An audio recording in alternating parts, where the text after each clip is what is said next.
Olá, meus irmãos, que a paz do Senhor Jesus seja sobre a sua vida. Estamos aqui no 121º dia do Plaboc.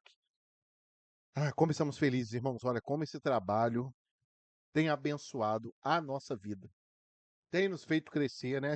Abençoado é uma forma de dizer, até porque quem abençoa é só o Senhor, né? Mas como Deus tem abençoado a nossa vida através desse trabalho. O aprendizado tem sido maravilhoso, o feedback de cada um de vocês tem sido maravilhoso. Por favor, não deixe de dar esse retorno para nós. Tá certo? Não coloque sempre aqui nos comentários, deixe aqui suas dúvidas, suas críticas, as sugestões de vocês. Nós queremos crescer juntos, queremos aprender juntos e sabemos que não vamos conseguir sozinhos, não chegamos a lugar nenhum sozinhos. Precisamos da ajuda de vocês, precisamos da oração de vocês, e é isso que nos tem sustentado até hoje, né? O Senhor tem nos dado graça, o Senhor tem nos dado bênçãos, o Senhor tem ali aberto portas, e em tudo o nome do Senhor tem sido glorificado. Então, louvado seja o nome do Senhor pela vida de cada um de vocês. Muito obrigado por essa ajuda, por esse apoio, pelas orações, pelas palavras de incentivo, porque elas sim têm feito toda a diferença para nos fazer continuar, para nos fazer perseverar nesse trabalho. Tá bom?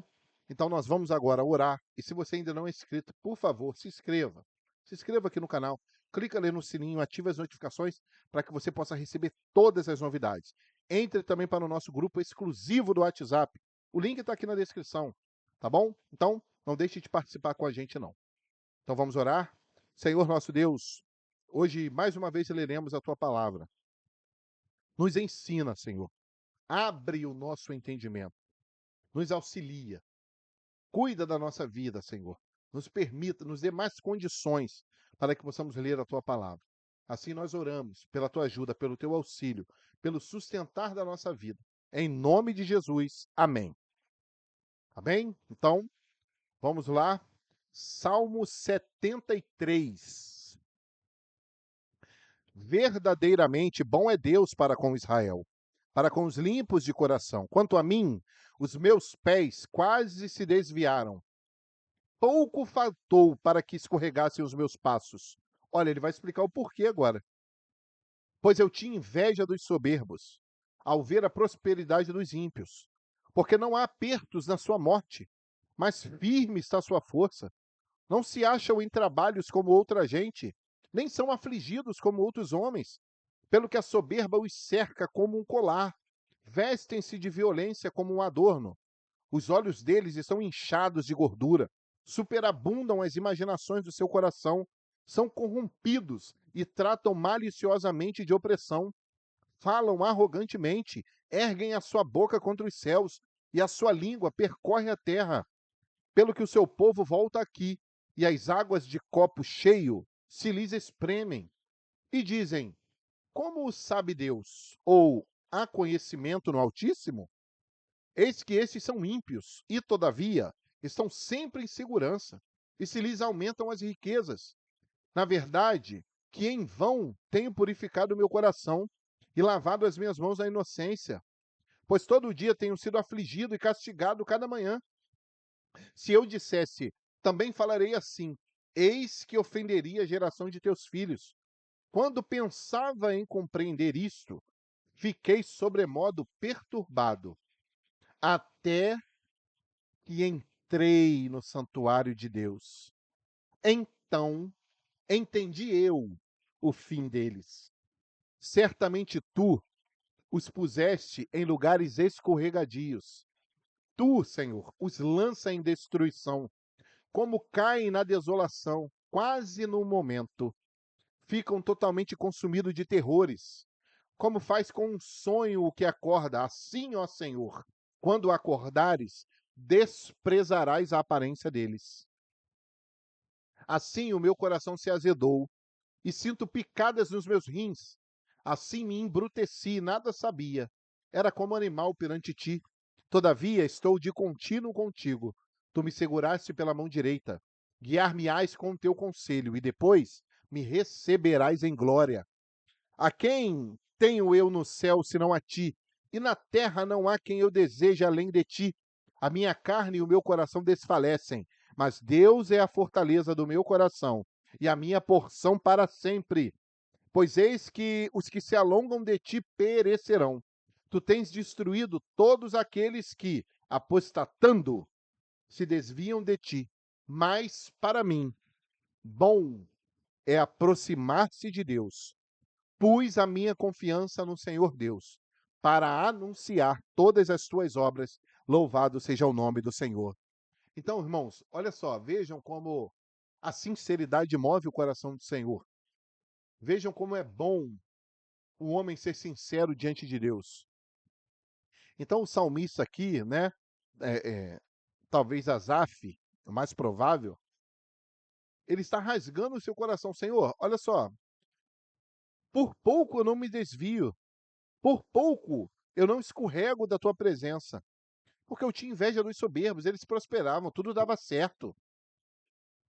Ele plantava, dava certo. Onde ele colocava os pés, ele tinha sucesso. Ele tinha prosperidade, ele enriquecia, dava certo. Seus filhos, seus negócios, a sua família.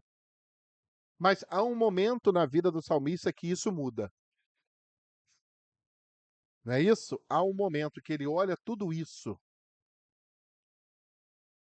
e isso muda, que está aqui no verso 17. Então, quando ele estava tentando entender tudo isso, ao olhar para o ímpio, vê-lo prosperar, ver que tudo dava certo, chega no momento até que ele entra no santuário de Deus. Aí ele entende o fim dos ímpios. Meus irmãos, reforço: santuário de Deus não é o templo da sua igreja, não é o templo da sua denominação, não é uma construção feita por mãos de homens.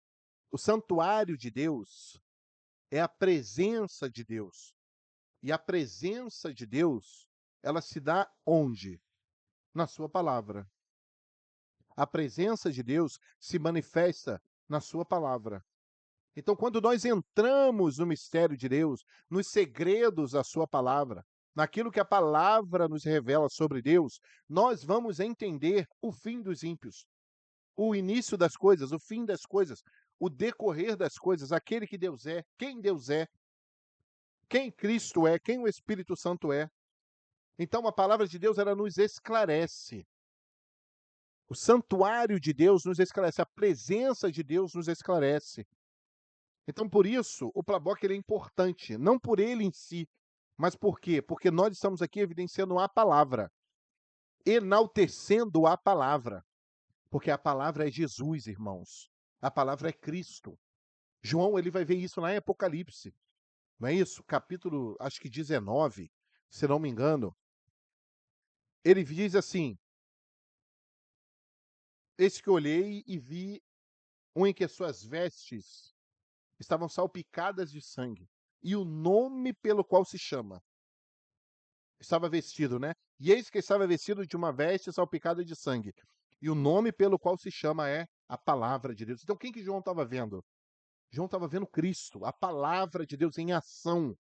Então no santuário de Deus nós encontramos isso. Quando eu ando com Deus, quando eu estou caminhando com Deus, quando Deus está dentro do meu coração, quando o Espírito Santo habita em mim, então eu entendo. E aí ele entende que a prosperidade dos ímpios ela é momentânea. A- as coisas dessa vida são temporais, são passageiras. Mas Deus ele tem uma glória extraordinária, grandiosa para os seus fiéis. Então, por isso ele entende. Então, perceba, no versículo 28, ele diz o que é entrar no santuário de Deus. Então, irmãos, a Bíblia explica a própria Bíblia. Você não precisa ficar viajando, a gente não precisa ficar viajando, né? Se a gente não precisa ficar saindo do plano, pensando coisas mirabolantes. A palavra do Senhor, irmãos, ela é simples. E às vezes sim, nós complicamos. O homem complica, não é isso? O homem complica. Então, o que que o salmista ele conclui, tá? Para a gente terminar, porque, repito, cada salmo desse dá um estudo de horas. Mas olha a conclusão que ele chega. Olha só, Senhor, eu preciso entender, porque o que que muda a concepção dele? Quando ele entra no santuário de Deus. Aí ele entende. Então, eu entendi. Porque nós só entendemos, irmãos. quando o Espírito Santo está conosco. O evangelho é loucura para os homens. Ele é poder de Deus. O servo de Deus entende isso. Mas ele é loucura para muitas pessoas. Não é isso? Ele é loucura. Ele é loucura. Então, a partir do momento que ele entra no santuário de Deus, a presença de Deus, quando ele está perto de Deus, ele entende o fim dele, o fim dos ímpios, aquilo que realmente está acontecendo na vida do ímpio, que é seduzido pelas riquezas, seduzido pelos prazeres da carne, seduzido pelo pecado, pela vida pecaminosa, seduzido pelos prazeres momentâneos, pela sensualidade. E ele vai entender que mesmo isso não desagradando a Deus, mas eles terão um fim. Eles estão sendo iludidos, eles estão sendo seduzidos. Porque isso faz parte do perfil do nosso adversário. Matar, roubar, destruir. Então ele seduz. Ele procura pintar uma coisa bonita, uma coisa vistosa, né? Uma coisa sedutora. Então o homem cai. O homem cai. Então, o salmista ele entendeu. Ele mudou a concepção dele do que vai acontecer com o ímpio quando ele entra no santuário de Deus. O que é entrar no santuário de Deus, irmãos? O versículo 28 ele vai dizer: Mas para mim, bom é aproximar-me de Deus.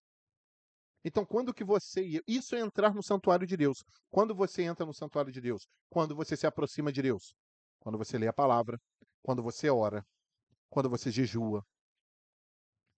Quando você ama o próximo, quando você ora pelos seus inimigos, por aqueles que te aborrecem, por aqueles que te perseguem, ou seja, quando você cumpre na sua vida a palavra de Deus. Então, o fato de você sair da sua casa todos os dias, todo de manhã, de tarde, de noite, ir para sua caixinha religiosa lá, meu irmão, isso não te faz se aproximar de Deus. E repito, isso é bom? É. Precisamos congregar? Sim. Precisamos estar juntos numa comunidade? Sim. Só que às vezes as comunidades se acham donas de nós. Não, se você é daqui, você não pode ir ali. Se você é dali, você não pode vir aqui. Se você é dali, você não pode se misturar. Não, porque, meus irmãos, a igreja é uma só. Então não adianta eu pregar que igreja é uma só, que a igreja de Jesus é o corpo de Cristo, se o seu líder não deixa você ir na outra igreja, na outra congregação, na outra denominação. Então o que adianta eu pregar? Não, porque a igreja é uma coisa só. Nós temos o mesmo sentimento, nós temos o mesmo objetivo. Tá certo, eu posso ir lá então tá bom. O pastor, o diácono, o presbítero, o bispo, o que é que seja. Não, então, então nós somos um só corpo. Então, graças a Deus. Então, o presbítero, o pastor, o presidente, o que é que seja. Então tá bom. Então, ó, no próximo culto ali, no domingo, né? Domingo à noite. Então eu vou na igreja presbiteriana ali visitar os meus irmãos. Tá bom? Pronto. Aí você vai ver, e isso é um teste para você ver se realmente a sua igreja é uma igreja corpo de Cristo. Porque será que você vai sofrer retaliações? Será que você vai ficar mal visto?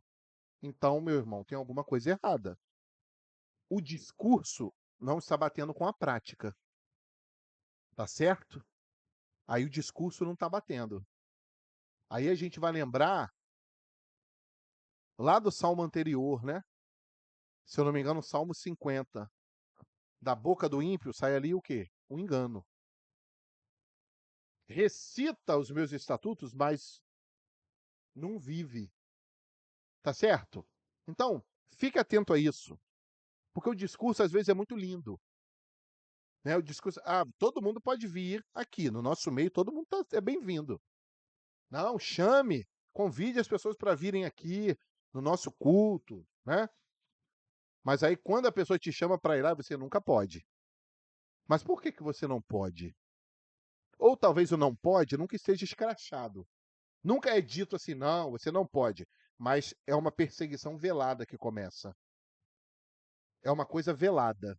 Não, peraí, então você não entendeu. Não, então, peraí. Ou a igreja é uma só ou não é, irmãos. Então fique atento a isso. Então, tudo isso foi para resumir o quê? Que o que é estar no santuário de Deus? É estar próximo de Deus. Como que eu me aproximo de Deus? Tendo uma vida de oração, tendo uma vida de leitura e meditação, estudo da palavra de Deus, amando a Deus acima de todas as coisas, e o próximo como a mim mesmo. Pega lá o Sermão da Montanha, pega lá. Quer se aproximar de Deus? Então a gente vai viver aquilo lá, irmãos. Vai viver aquilo lá. Tá certo? Então, isso é importante. Agora, isso é real na nossa vida? Então, foi isso que o salmista entendeu. Ele olhou para o ímpio prospera, dá tudo certo, mas ele estava com uma visão limitada do ímpio. Ele estava vendo só ali, ó, o aparente. Mas quando ele entra no santuário de Deus, onde ali são revelados os mistérios, é na palavra que são revelados os mistérios. Então ele entende. Ah, Senhor, eu entendi então o fim deles. Eu entendi por quê? Porque a tua palavra me disse, porque a tua palavra me orientou, porque a tua palavra, ela esclareceu para mim. Então eu entendi que o que é bom para eu ser esclarecido, para eu estar sempre atento a tudo, para que o Senhor possa me dar discernimento das coisas. Eu preciso então me aproximar de Deus. Então é isso que nós precisamos entender. Então o que é se aproximar de Deus? Já falamos aqui, é vida de oração, irmão. É vida de jejum, é vida de amor à família. Não é isso? É vida de dedicação e devoção à sua família, que é a sua primeira congregação, você tem que tomar conta. Você tem que dar amor, você tem que dar carinho, você tem que dar atenção ao seu filho, à sua esposa, não é isso? Seus pais. Honra o teu pai e a tua mãe. Você está entendendo isso? Então, se aproximar de Deus é isso. Se aproximar de Deus não é a sua caixinha religiosa, não. Eu vou me aproximar de Deus. Porque você saiu de casa, você foi para lá para poder cantar louvor lá com uma galera, lá no templo, lá feito por mão de homens. Isso não quer dizer nada, irmãos. Isso é importante? Também. Lá você também. Sim. Ah, você só não pode entender que é lá que é o santuário de Deus, irmão. Lá não é o santuário de Deus. O santuário de Deus é você também. Você tem que ser santuário de Deus. Porque se o Espírito Santo habita em você, você é um santuário de Deus. Porque nós somos templos do Espírito Santo. Se em mim habita um Espírito que é santo, então eu também tenho que ser santo. Não é isso? Por isso que se compara o Espírito Santo a uma pomba, qualquer coisa lá, ó, vai embora. Então, por menor que seja o Espírito Santo, ó, então eu preciso lutar e buscar uma vida de santidade ao Senhor. Uma vida que vai refletir o caráter de Jesus Cristo. Então a vida que vai refletir o caráter de Jesus não é você na sua caixinha religiosa. Meus irmãos, entendam isso de uma vez por todas. Pelo amor de Jesus Cristo. Vamos para o Salmo 74.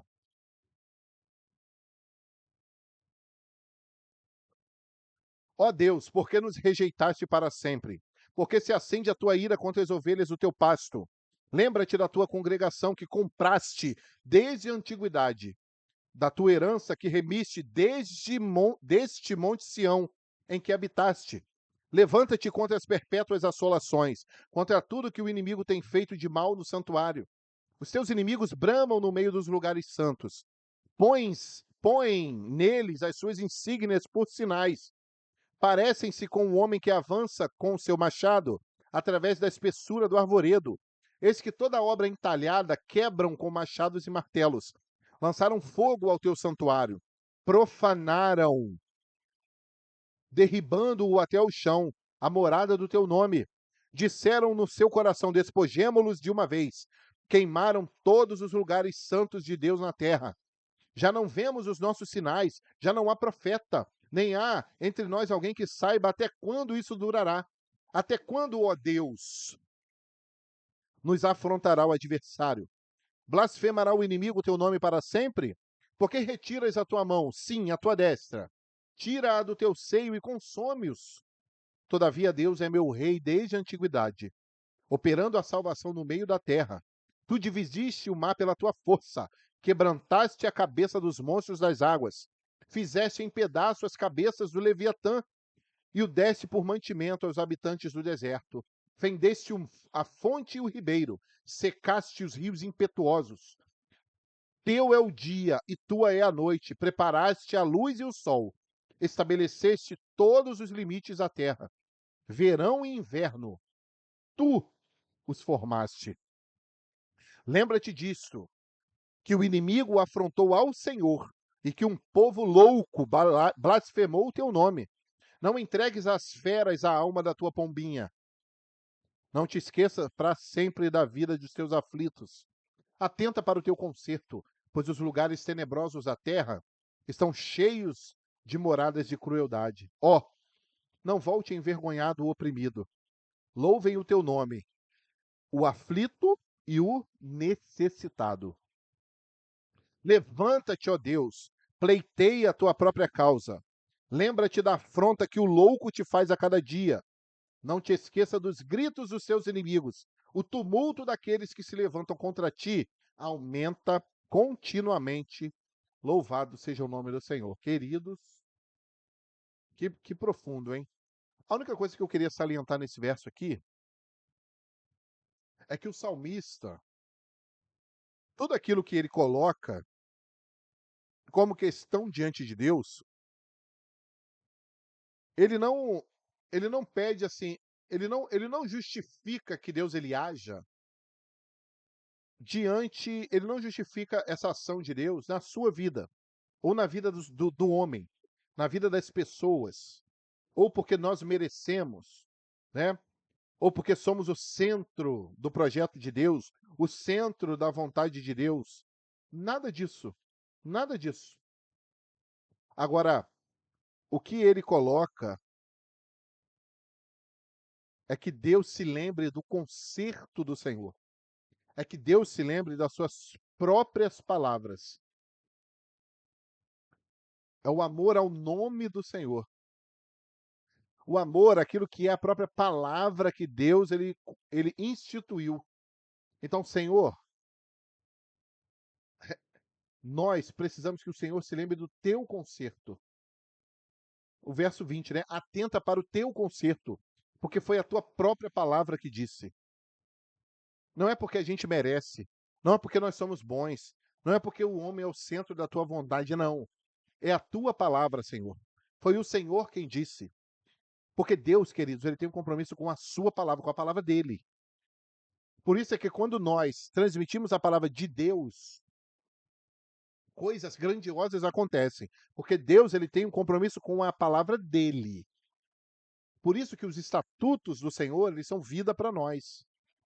Por isso que a palavra de Deus é viva para nós. Porque Deus ele tem esse compromisso com a sua palavra. Então se eu começar a falar coisas da minha cabeça, coisas que eu invento, aí eu tenho um problema. Aí eu quebro essa aliança.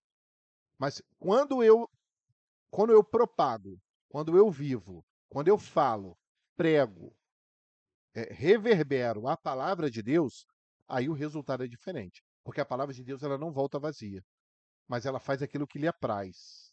E ela leva de volta para a eternidade de Deus os seus frutos, aquilo que ela veio fazer. Então, nós precisamos entender isso. Isso precisa estar claro para a nossa mente, para o nosso coração, para a nossa vida como servos do Senhor. Então, o salmista, ele usa como a justificativa para Deus agir a própria palavra de Deus. Não nós, não ele, mas o conserto do Senhor, a promessa do Senhor. Então, isso é importante. Senhor, haja, porque o Senhor disse que agiria, porque a tua palavra o disse, porque o teu conserto foi registrado. Então, atenta para o teu conserto. Então, precisamos entender isso. O centro do projeto de Deus é Deus, é Cristo, é o projeto da redenção. Não somos ó e ó. Guarde isso. Salmo 75. A ti, ó Deus, glorificamos. A ti damos louvor, pois o teu nome está perto. As tuas maravilhas o declaram. Quando eu ocupar o lugar determinado, julgarei retamente. Dissolve-se a terra e todos os seus moradores, mas eu fortaleci as suas colunas. Disse eu aos loucos: não enlouqueçais, e aos ímpios: não levanteis a fronte, não levanteis a fronte altiva, nem faleis com dura cerviz. Porque nem do Oriente, nem do Ocidente, nem do deserto vem a exaltação, mas Deus é o juiz. A um abate, e a outro exalta. Porque na mão do Senhor há um cálice cujo vinho ferve, cheio de mistura, e dá a beber dele. Certamente todos os ímpios da terra sorverão e beberão as suas fezes. Mas quanto a mim, exultarei para sempre. Cantarei louvores ao Deus de Jacó. E quebrantarei todas as forças dos ímpios, mas as forças dos justos serão exaltadas. Louvado seja o nome do Senhor. Então, meus irmãos, o que nós precisamos fazer? Confiar e descansar em Deus. Porque na mão do Senhor há um cálice cujo vinho ferve. Vamos ver como é que está isso aqui na NVI? É o verso 8. Queria muito ver com vocês isso. Ó, na mão do Senhor está um cálice cheio de vinho espumante e misturado.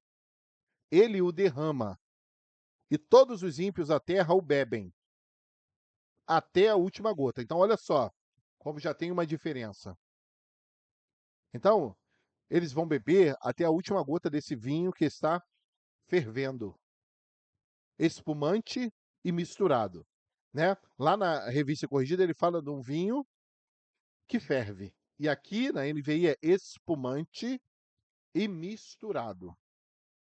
Então, a fermentação do vinho ali. Então, ele está falando de um vinho que está bem fermentado. Um vinho que está bem fermentado. Que está ali, ó, há muito tempo. Há muito tempo. Fermentando, fermentando, fermentando. E vai acontecer um dia que esse vinho será derramado. E os ímpios beberão até a última gota. É isso que o Senhor tem preparado. É triste. É triste, irmãos. É por isso que o Senhor ainda nos dá a oportunidade. Por isso é que nós não podemos nos calar, nós precisamos apregoar a palavra de Deus.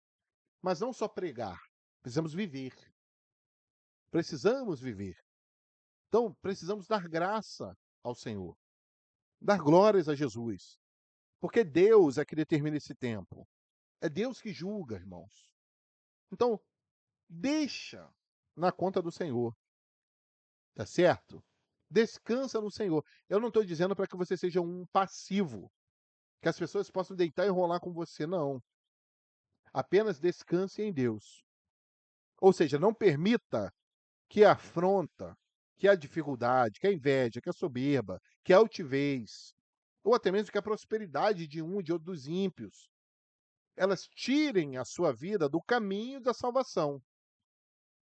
Eu não estou dizendo para que você seja um passivo, que as pessoas deitem e rolem em cima de você. Faça o que bem entenderem porque você é crente. O crente também tem que ter postura. O servo de Deus tem que ter posição. Nós fomos chamados também para a defesa do evangelho. É isso que Paulo fala. Não é isso? E a defesa ali é apologeta. Precisamos ser apologetas do evangelho. É defender. E para defender eu preciso conhecer.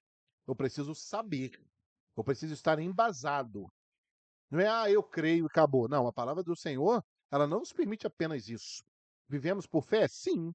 Mas a palavra de Deus é a nossa regra de fé. É a nossa regra de fé. Nela, nós fundamentamos a nossa vida. Então, se atente para isso. Precisamos pregar a palavra. A porta ainda está aberta. Porque um dia, esse cálice de vinho espumante misturado, ou vinho que ferve, ele vai ser derramado sobre os ímpios. Ou seja, aqueles que colocam a palavra do Senhor atrás. E puseste as minhas palavras por detrás de ti.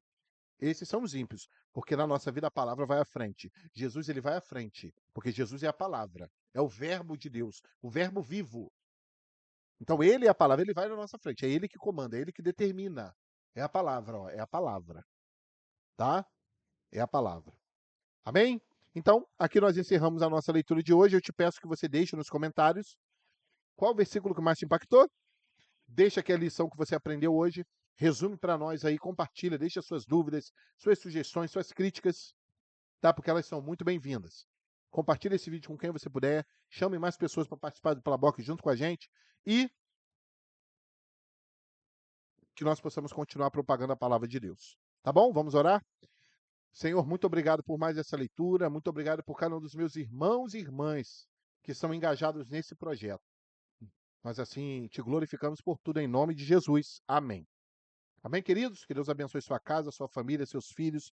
o seu casamento, tá certo? O seu trabalho, e que em tudo na nossa vida o nome do Senhor seja glorificado. Até o nosso próximo dia de leitura. Fique na paz do Senhor Jesus e que Deus te abençoe.